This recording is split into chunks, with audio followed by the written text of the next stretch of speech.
Andy freaking destroyed the cocktails. He jumped man. into him, man. Both feet. I have a clip on... He can hold 4 of them little cups. I had a clip of Andy on day 2 after we left Old He gave Forester. 2 of them to us, just saying. And he came out and he was like, buzz engaged.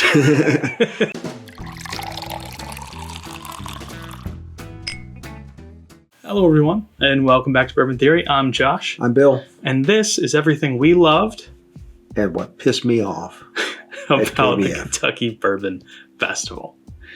All right, let's start with the pro, Tad. Would you like to hit a pro? I'm going to give a pro. Great people. Just overall, everywhere throughout the entire thing, 95%. Great people. Let's focus on the people working there. Yeah. Everyone was cordial. They came out. I mean, it rained one morning while we were standing in line, and this is Larrikin, okay? Larrikin comes out and starts handing out ponchos. Yeah. Free. You know, and they did it twice, actually. Yeah. To hand them out. It wasn't raining all that bad, so. But that was really great. But just overall, I didn't meet anyone except for one group. No. We're talking about people working it right now. Oh, You're stealing my point for later. All right. We just talked about this. Jesus. Whatever. Anybody? Don't listen. Don't piss me off. It's too late.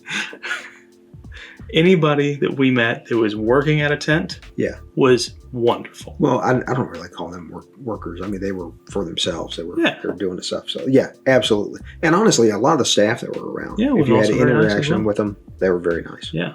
Especially the craft side, being able to be over there, having face-to-face conversations. I mean, they came out. Owners and master distillers. They came out into the line to check IDs and put a little hand stamp on you so that you could pass right through, as you got to it. Again, stealing my points for later. It's the people that were working. Shut up! Jesus. You? Hit a con. We'll go pro and con, right. Pro and con. So here's a con. Space.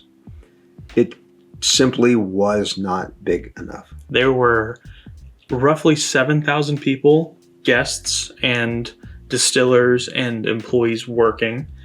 Yeah.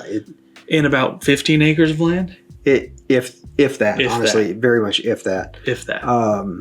It was, and it was, some of it was also layout. So that's my second thing. So space and layout. Double down. Particularly when you got into, well, actually the whole thing.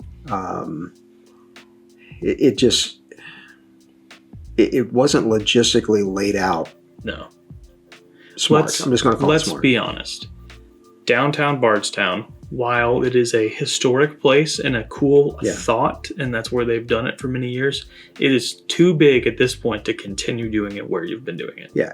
Honestly, this probably needs to be an indoor event. It should be in a conference center. At a convention center, something like that. And you know what? Bardstown, if you want to keep it, then build one. I mean, it's that. So, but if not, go to Louisville. Go to Elizabethtown. Go to somewhere else, Lexington. Do something like that, and lay this thing out. Because what if it really rains? Oh, I mean, you're done. It's nasty. It's going to be a muddy mess. Oh yeah. Whatever grass was in that field prior to the setup for the event, it was gone. And they even had some straw spread, laid out, and different things. But if it rained bad, nobody's gonna hang out. So, but my specifics here on layout, it was too tight. Yeah. The legacy distillers, Heaven Hill.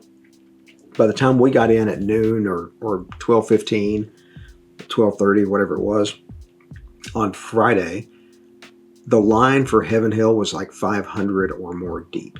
Okay? You're not going to get anything. It's just not going to happen. Maker's Mark was the same way. Jim Beam was the same way. Michter's. It wasn't, Heaven Hill clearly had the longest line. But still, when you really look at it from a layout standpoint and logistically, how do people move through? You didn't have clear walkways, determined. You get into Craft Alley and you've got long tents down both sides, and then you had one that was double-sided, so distillers were working out of both sides. Not the same distiller working both sides, but they were working it, and now you got that crowd intermingled between those. It just didn't work well. Let me piggyback off of your point there and talk about the lines, which you were talking about, and then move that into another con. I know we're starting with some cons here. Don't worry, we're going to get to some positives. With the layout, the lines were insane. Every day, 3 of the major distillers had a line that was 200 people or more. Yeah, at any given moment. And let's be honest, if you sit in one of those lines, your day's pretty much over. Right. That's the only thing you can do. You've got 5-6 hours is all you've got. Yeah. So yeah. And piggybacking into those lines, I want to talk about the VIPs. Not the people themselves who got the VIP tickets. The way that the distillers handled VIP bottle sales. VIPs went through the lines. Mainly legacy is what you're Mainly talking legacy. Almost exclusively legacy. Actually, exclusively legacy. VIPs went through the Heaven Hill line multiple times and got every single special release of the Old Fitz and the Parker's Heritage before general admission even had a chance to line up. And some got more than one bottle. Some went through the line more than twice. There should never be a more than one bottle situation. And honestly, you know, Evan Williams, I think, does the best at this. They were on the craft side. Anybody else. But what they do at the Evan Williams experience is, if you get a 23, they scan your driver's license. You cannot get another one for a year. Yep. Okay. And everybody's wristbanded. And those wristbands have an ID on them. Yes. And that is tied to you. Now, you can go and get your wristband replaced, but they just deactivate the old one and activate a new one for you. You should have to scan for every legacy purchase.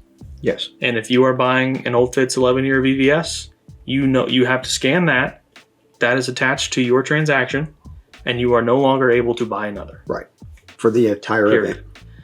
Because I felt bad for you, honestly. Yeah. You wanted that new Parker's Heritage and an Old Fitz, either of them. You just wanted the opportunity to sniff one. Yeah. And every single day when we walked in, it was impossible. The line was 250 or more people deep. Yeah. And there weren't that many bottles available. There weren't. There were about, I think 200 bottles was the highest bottle count of one release. 250, and that's the other thing, you don't know. Yes. You know what? Be transparent. Yeah, this isn't the one here. Cons. I guess we're just going to knock out all the cons and get to the positives later. So hang around for the positives. Both of them. So the legacy, you mentioned it. The layout was poor. Okay. Heaven Hill was at the back past the lockers where there's a bunch of people trying to get lockers. By the way, they ran out of lockers day 1. We were able to secure one for day 2 and day 3. But need more lockers. But they were behind that, so you got people lining up to get lockers. You got people going through the lockers to get to Heaven Hill, coming out of Heaven Hill, coming back through the lockers. It was just a jumbled mess. And I would assume that is how a lot of people got extra bottles. Yeah. Same thing in Maker's Mark II. The line there was crazy. The other thing is, and it was going down through a portion of I'm going to call it a bit of craft alley, because there was a lot of craft distillers on that side of it. And also, put up a sign, okay? Put up a sign to tell people what you have and tell them when you're out. Jim Beam did this. Mm-hmm. I thought Jim Beam did a really good job with it. Penelope did it. I really thought that Beam did the best job of any legacy distiller. Yeah, they had these black little magnet things, and when they ran out, they just covered the whole thing. The other thing I would say is, when I did get to the legacy distilleries, or tents and shacks or whatever it was, Maker's Mark, Heaven Hill in particular, they were staffed by people who were just working, and nothing wrong with it. They were workers, okay? There didn't seem to be anybody from brand ambassador, brand ambassadors, things like that. Which that's what we loved, Yeah, that's the best part about this entire event. I'm going to say Bardstown's not a legacy distiller, but they will be. If honestly, if they're not already. And their master distiller, Steve was there. Yeah, we talked to Steve a couple of times while we were there. Yeah. And so bring some people, and we heard this from multiple people at the festival. Bring people to really represent your brand. not people who say, oh, Not just the I don't really know cashiers. anything about that. And actually, Beam was the same way. They didn't have anybody there. Well, the one guy who told us what the bottles were seemed like he knew his he did, stuff. Yeah, he did know some things about it. But that's the only person of those. Overall, there. The legacy distillers, absolute thumbs down. Thumbs down. I mean, you do better. Yeah, you had an opportunity here to do this. And I understand this may only be the second or third year that they've sold bottles, but you really should have done. You could have ingratiated yourself with a bigger audience. Yeah. And instead, you basically allowed the secondary market to still exist at the festival. Yeah. By allowing these VIPs to go through multiple times. And bottles were going up on secondary right there. There were people taking pictures in the festival and posting them. Like leaving the line, taking a picture, hey, $1,500. Yeah. You know. So. Backing up with your crowds thing. Mm-hmm. Which it was the biggest problem. Honestly, I think the biggest problem other than the lines was the crowds in the craft section because it's so cramped with so many distillers. Yeah, the layout. The craft section should have been twice as big. Yeah. Twice as big. I'm going to try and visualize this to everybody. Imagine you were looking skyward towards the festival. Everything over here by Dad was the legacy and then the bigger Kentucky brands, the Bardstowns, the New Riffs, the Michters, Bullet, Angel's Envy, that kind of stuff, Penelope, all that stuff's over there. And then there's a street, an actual street, and then everything on the other side is the craft section. And we call it Craft Alley, but it's really craft free-for-all. Mm-hmm. There was a very small section that kind of curled up at the top here, with about 3 distillers, and then it just... 2, actually. I think 2. And then everything down below looped all the way around and back over. Pursuit kind of ended it. And then there's a little middle section in between this big loop that had probably 9 or 10 more of them. And the corner over here was so jam-packed full. There was 17, 18 distilleries representing over there. Dark Arts was so busy the entire time, it basically cut off access for everything else. Yeah. It was impossible to move. It was impossible to film. I was a little upset while we're sitting there going at it, trying to get the right camera angles, and you just can't. You just can't. There's people literally back to back, front to front, the whole time. The other thing is you couldn't determine the line. Nope. You'd walk up to one, and I did this probably 100 times over the 3 days. I'd walk up and I would just check to make sure that that was the line, and some other people standing there were not in the line, because I didn't want to line jump somebody, do anything like that, or waste your time. Yeah. My last con is the water stations. They advertise, hey, come in, you can bring a clear bottle. It can't be full of anything. I'm going to add another con real quick. All the rules on the website were a lie. No filming, no clear bags only, this, that. None of it mattered. You could do whatever you wanted. If you lost your wristband or something happened to it, you're out of luck. Yeah. They had a station set up right at the entrance. Just to rekey that thing. I did it. Yeah. I did it. None of the rules mattered. No. If you're going to have rules, either stick by them or don't have them. Rules. Yeah. But the water stations, they heavily advertised multiple water stations to fill up the bottles that you supposedly couldn't bring in, even though you totally could. They had 2. And they ran out of cups multiple times. Yep. Nobody was manning the water stations. No.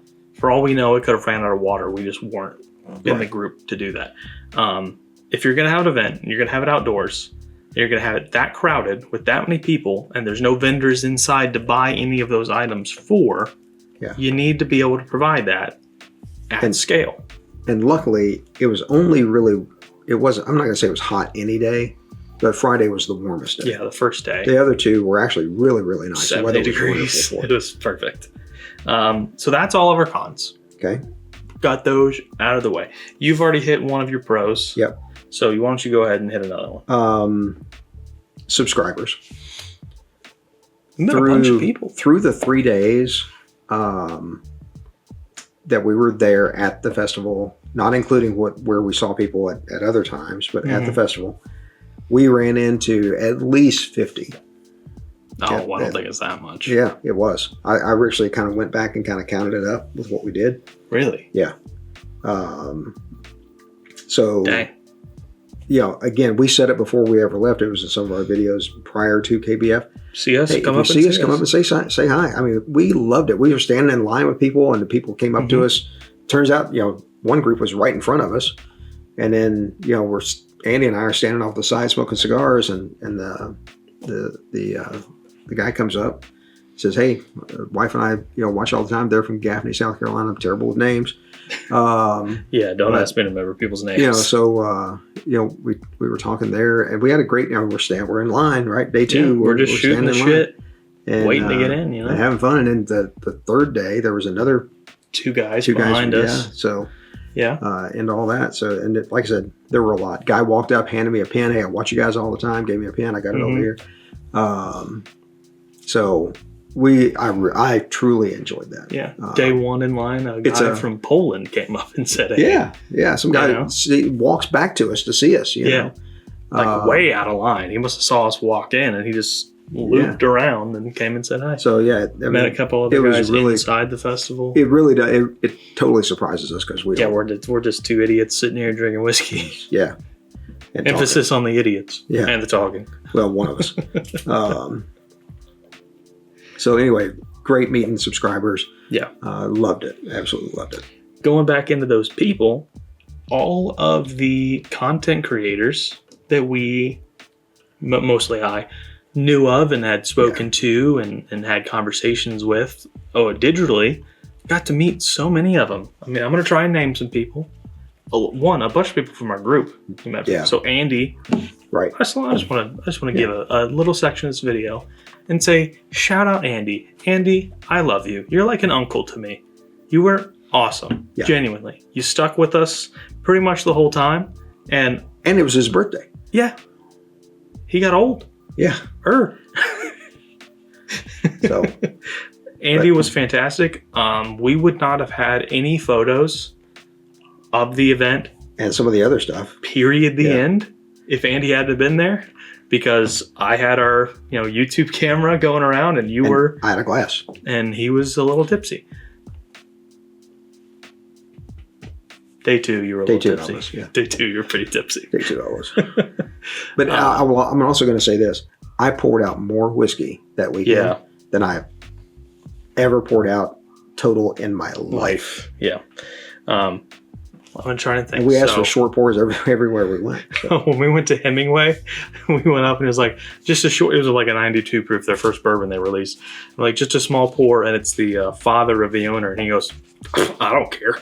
Yeah, just poured us, just filled that little baby Glen up. Yeah. By the way, we learned to like mini Glens or baby Glens. Yeah. Yeah. We met Big Mike. We met Kevin C. We met.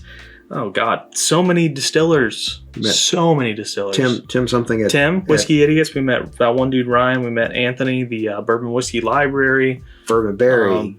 Barry. Jeff. My God. Jeff of all trades. We obviously met back up with Mac and Heather and the Fat Man and Lee and his wife Desiree.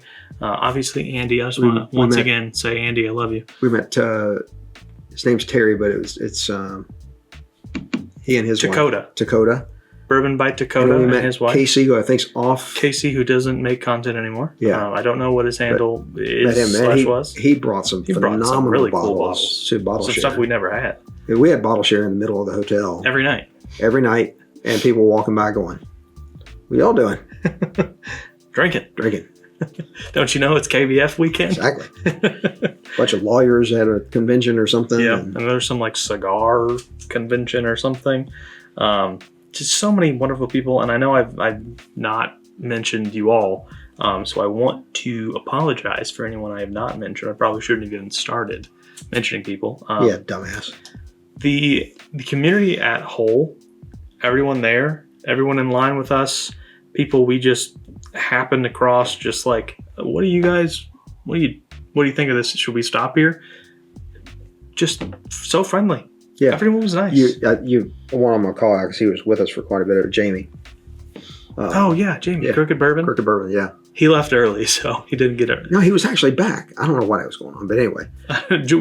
we missed Jamie. I saw him once on day 1, not at all on day 2. He went home on day 3. And we missed Jeff from the moment, because he rode with us on day 3.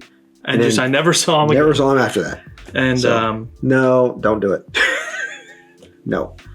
Okay. You're welcome, Jeff. Okay, Jeff knows what I was about to say. So, anyway, another positive, food trucks. Okay. They must have had 10 food trucks, I would say. Probably more. Maybe more. Food was excellent. It was easy to get.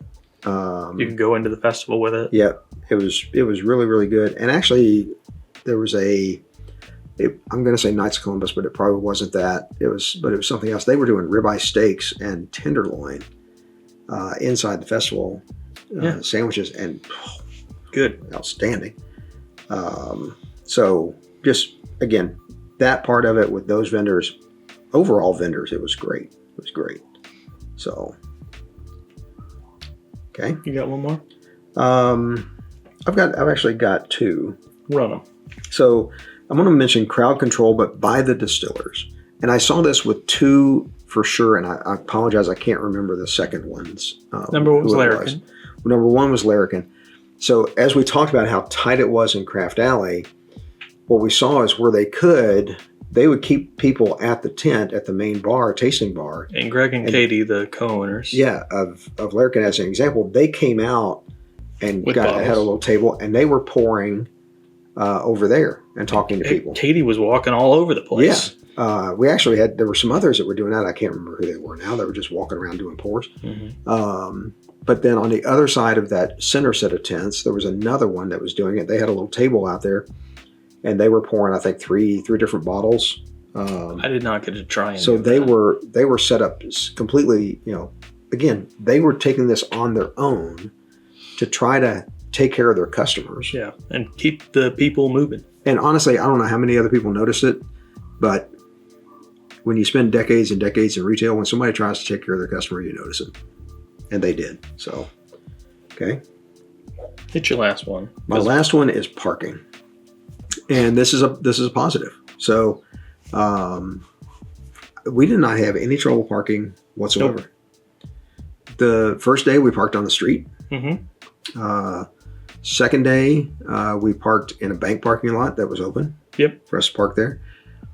Josh was supposed to have dropped us off that day at the line, but he didn't do it because he was an ass.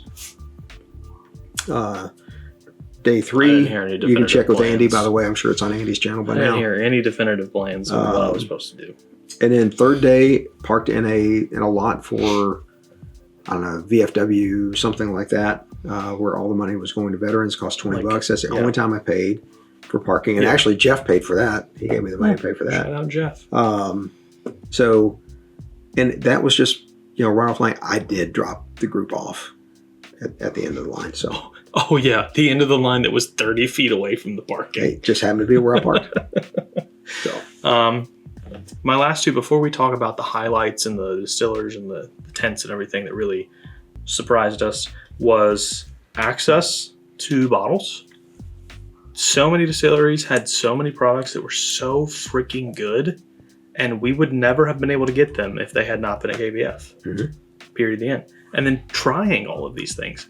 Every single bottle at the craft side, if they had it for sale, they had it for tasting. So I can't remember who it was, I apologize, that had the 2 bottles that were like $400+. They were out handing cards out in the line. One was a toasted, the second day it was toasted, the first day it wasn't. Hartfield & Co. Hartfield & Co. Two 18-year-old Barton barrels blended and finished in French oak, and then 2 18-year-old Barton barrels blended and finished into toasted oak. Yeah. I mean, that's the type of stuff you could taste there. Yeah. So. Dark Arts and Bluegrass had buff turkey. The Buckners. Augusta Buckners. They had the 17-year for tasting and sale. They had the 15. They had the 13. They had I don't think they had a hazmat 13, but they had one. It was very close. And some of that stuff I kind of backed off from because we have it.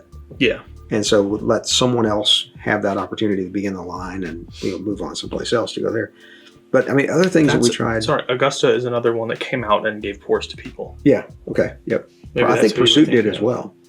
No, they had the tent and then they had 2 tables. Yeah, that's true. They did. So they were really taking care of their folks as well. Yeah. Just on the craft side in total, it was wonderful. I mean, there were some distillers that we knew, Bruton James out of Adderall, Kentucky. Burton James. They were there. I knew them. I had been to the shop that they had. Let's start this off by the best stuff we tried there. Okay. So hit them with Burton James. They had some special bottles strictly for their, what was a 6-year wheated? There was a 7-year wheated at 107 proof, a 7-year wheated at 111 proof, and then a high rye cask strength at 119. Winner, chicken dinner. Yeah. So good. Now I wish I'd bought them. Some of them. But I honestly, I will probably get a chance to, because I've got family there and I'm through there, so I can probably get them. Yeah. And we got 3 and who knows, maybe some of these distilleries will want to send us something. That's fine too. Address is in the description. I'm open to any and all of that. Yeah. Even if it's samples, we don't care. We'll put it on the channel. We'll talk about you. We're talking about you now. I want to talk about a couple of the cocktails. One in particular, because Andy freaking loved this, and I have made it at home already. Recreated it for Megan, and it's a crowd pleaser. Was it that Jeff the Creed Autumn Harvest? Yeah, that one was good. That was killer. It was like an apple cider. Yeah. With like allspice and good. So good. It was delicious. That was good. Now that one he had that was made with hyacinth. That Old Forester had the hibiscus. That one I liked it. Preservation had a nice old fashioned that was good. And I think that's all the cocktails I tried. But Andy freaking destroyed the cocktails. He jumped into them, man. Both feet. I have a clip on. He can hold 4 of them little cups. I had a clip of Andy on day 2 after we left Old Forester. He gave 2 of them to us. Just saying. And he came out and he was like, "Buzz engaged." Just maintain. Then the rest of it just like, maintain. Just maintain. So let's just start in the craft area. Jeff the Creed, we tried their single barrels. It's Bloody Butcher Corn, and that was our first experience with Bloody Butcher Corn, so maybe threw us for a little bit of a loop. They were good, but a little funky. Yeah. And we didn't quite know what to do with it. You can't buy all the bottles. Can't buy all the bottles. I tried the Augusta 10, which that's going to be day 3. There's a nice review of that. Their single barrel 10-year pick for that. And then we tried the 13-year because they were just going around saying, 13, here you go. And then you go back to the interview. Here you go. Yeah, that was the 10-year that we did with that. Moving to if we were facing those tents to the left, we didn't really hit anything on that side except for Casey Jones, who had an Amberana whiskey that tasted like gingerbread cookies. And even you really liked it. I don't remember. They had a cinnamon whiskey that was very nice.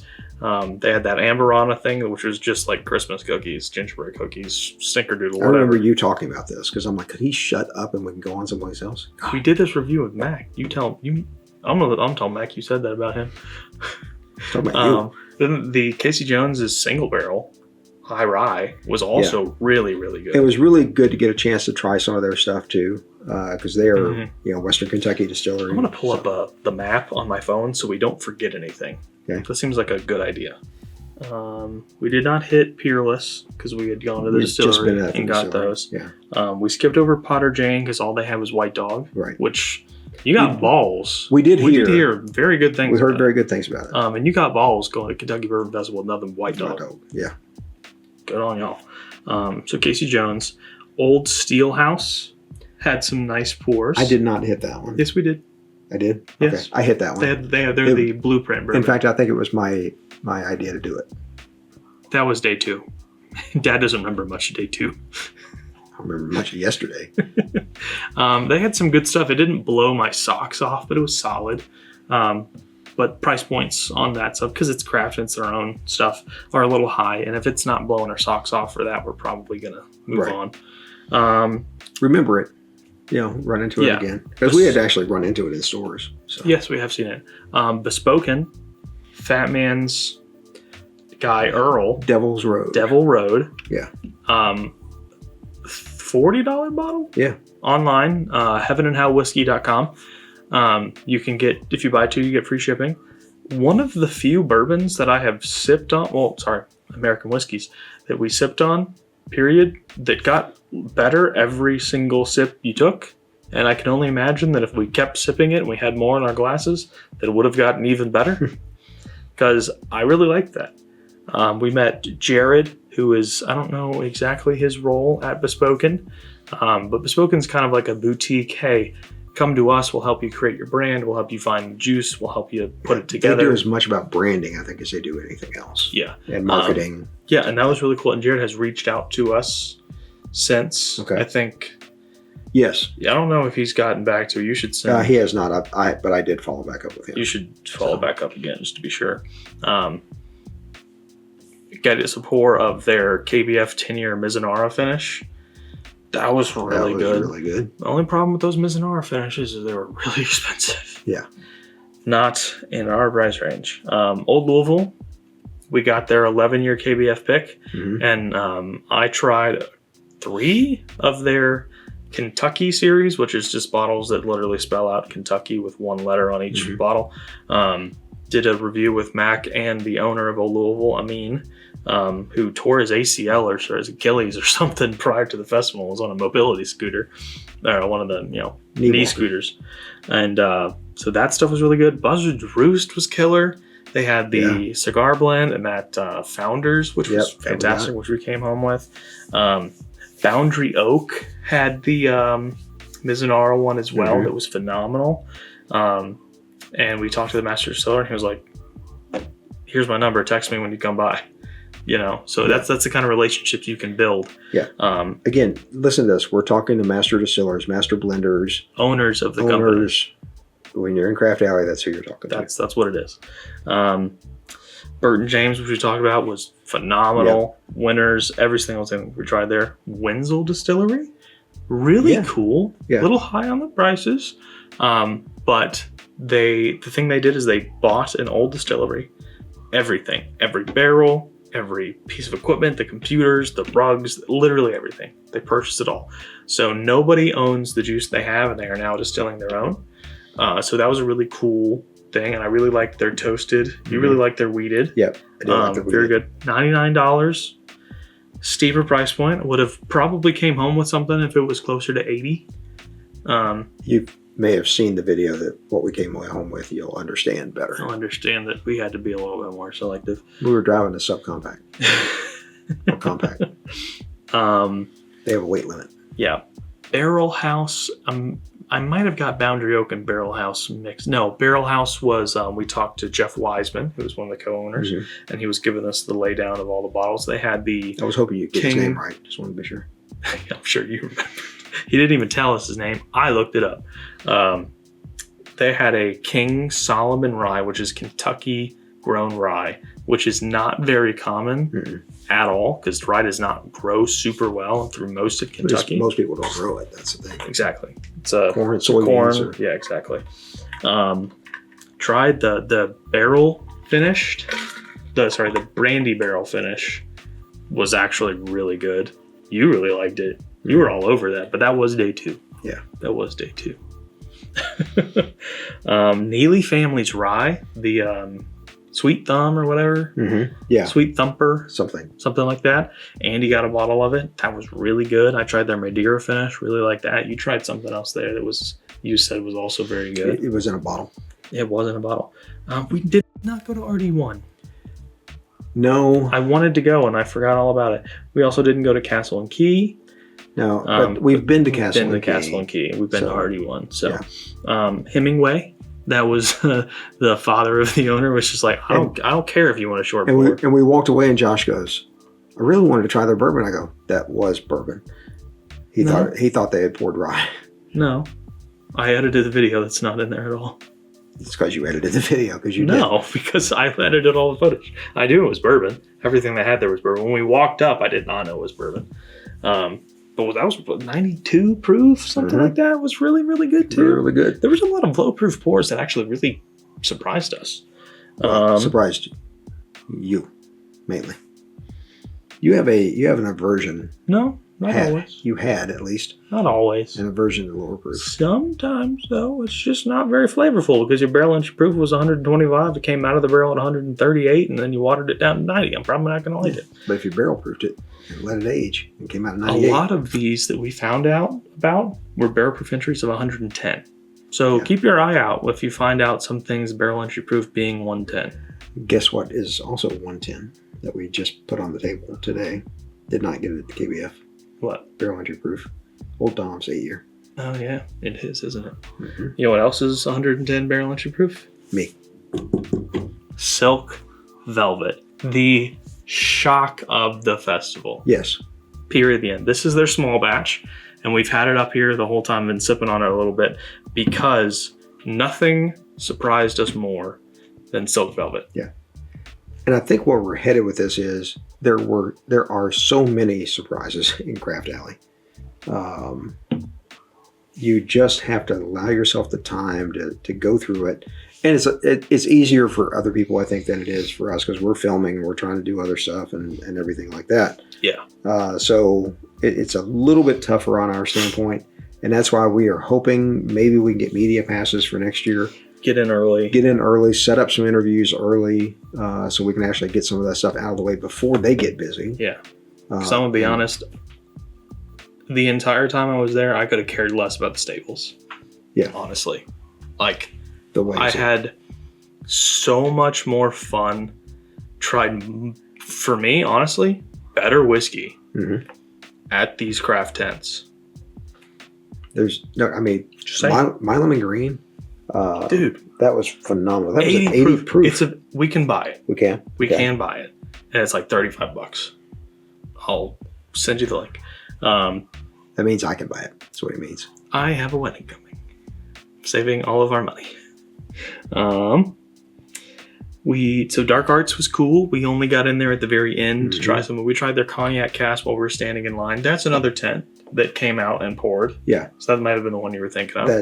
No, it's not. This was another one completely. Okay. We had the bottle we had on our review, our in fact, haul. Maybe I can tell you. It was one of those over there. It was actually 60 to 63. No, the other side. Okay. The 56 to 59. Yeah. I missed Jackson Purchase completely. Yeah. Wish I had not have. It was the Bard Distillery. Bard, yeah. The Bard is the one that got out there and they were pouring. So, going back through good here. stuff, and kind of wish I'd have bought a bottle, but didn't. Heart Filling Company, we talked about. Those bottles were very expensive, $425 and $400, but once in a lifetime opportunity to try, you know. So we gave that thing a go. Log Still was the Rattle and Snap. Yep. The Monk's Road, the 45 and 47 bourbon. Dude, their Monk's Road 100 proof rye was really good. Butterproof? 100 proof. Oh, okay. I have a speech impediment. Be nice to me. We tried Kentucky Artisan. They're brand new. Young stuff. Excited to see where they go. Ingram was fantastic. Ingram was really, really good. We tried 3 things there. Loved all of them. High wheat, high rye, and a rye whiskey. 98 proof rye whiskey was really good. Pursuit, obviously we talked about them in the previous video. Really good stuff. Yeah, went to their spot on Whiskey Row as well. Fantastic people working over there. Whiskey Thief, dude.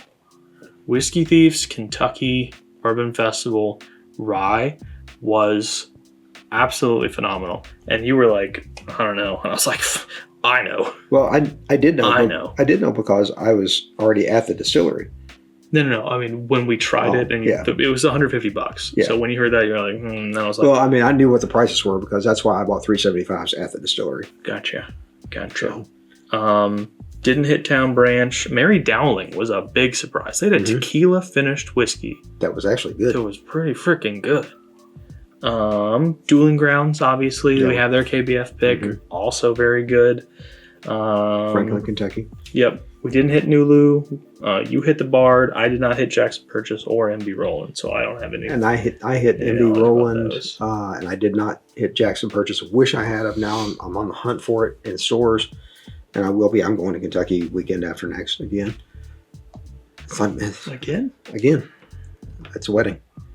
Going for that, but I really wanted to do that. The MB Roland, I did want to try it. MB Roland, when they first started out, they were doing small barrel aging, and so not something I'm terribly involved with or interested in, but I did try some of their stuff, and they also had a smoked corn that was very interesting, but not the type of thing that you want to make a decision to buy standing in a big crowd of people. There was so much to it that I just couldn't. I would imagine it was very different. It was way different, way different. And in fact, that's one of the ones I walked up and I said, "What's the best thing on the table?" She said, "It's not on the table." And then she pulled it out. Yeah. So that's a great thing to do, by the way. Just go and go, what's the best thing on the table? If you can't drink them all. Many people did not answer that question. Yeah, right. Another place that did that for us, though, was Bourbon. They pulled the white Zinfandel cask finish out. Yeah, 1792. And I had heard nothing but negative about that bottle. I really liked it. The white Zinfandel. Extended cask finish, white Zinfandel. Yeah, that's true. At a certain point, you just got to trust me here, okay? Yeah, I was thinking, for some reason, of a cognac, but it wasn't. No, we have that. We would have said no to that. Yeah, and they were doing free bottle engraving. Free bottle engraving. Pretty cool. So, pretty cool. Yeah. Only their bottles. You couldn't take one thing we didn't mention during the pros and cons, and this is going to be a con, but it's going to be a good con, and you'll understand why when I say it in a second. There's not enough time. Well, I think a lot of that goes to the crowds. Yes. It was over full. But it's a good thing because every single day when you went in there was something new and interesting for you to go and do and try. Yeah. Like if you had really hustled and gone through, you could have gone through every tent. Oh, for sure. You would have been freaking wasted. If you weren't us, and like I said before, trying to film, trying to talk about, trying to do quick mini reviews in it, stuff like that, trying to give you guys some information about what we were trying and tasting, then it would have been easier to get through. But because of what we were trying to do, it wasn't. It became impossible. And I think the other thing that's kind of a con is we split up, and I don't think we should have done that. I think we should have stuck together for everybody here. So yeah, I mean, I got a lot of cool stuff with Mac. Sure, yeah. But you could have been there with it too, right? But you didn't want to come. Okay. So, but yeah, on day one we split up, and I think I spent about 25-30 minutes just trying to figure out where the F you were.